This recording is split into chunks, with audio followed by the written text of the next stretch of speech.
ಜೇವರ್ಗಿ ತಾಲೂಕಿನ ಗೌನಹಳ್ಳಿ ಬಳಿ ನಡೆದ ದಾರುಣ ರಸ್ತೆ ಅಪಘಾತದಲ್ಲಿ ರಾಜ್ಯದ ಹಿರಿಯ ಐಎಎಸ್ ಅಧಿಕಾರಿ ಮಹಾಂತೇಶ್ ಬೆಳಗಿ ಅವರ ದಾರುಣ ಅಂತ್ಯವಾಗಿದೆ.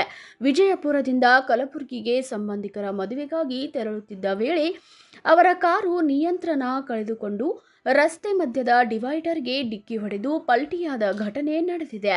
ಅಪಘಾತದಲ್ಲಿ ಮಹಾಂತೇಶ್ ಬೆಳಗಿ ಹಾಗೂ ಅವರ ಇಬ್ಬರು ಸಂಬಂಧಿಕರು ಶಂಕರ್ ಬೆಳಗಿ ಮತ್ತು ಈರಣ್ಣ ಬೆಳಗಿ ಸ್ಥಳದಲ್ಲೇ ಮೃತಪಟ್ಟಿದ್ದಾರೆ.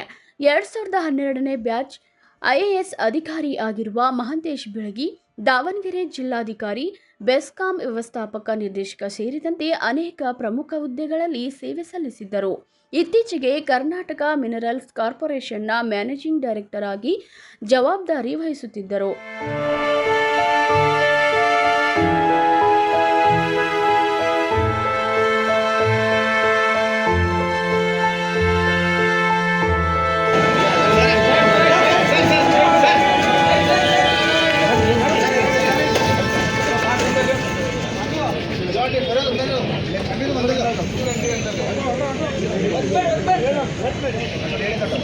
ಆಡಳಿತ ವಲಯ, ಸಹೋದ್ಯೋಗಿಗಳು ಹಾಗೂ ರಾಜ್ಯ ಜನತೆ ಅವರ ನಿಧನಕ್ಕೆ ಗಂಭೀರ ಶೋಕ ವ್ಯಕ್ತಪಡಿಸಿದ್ದಾರೆ.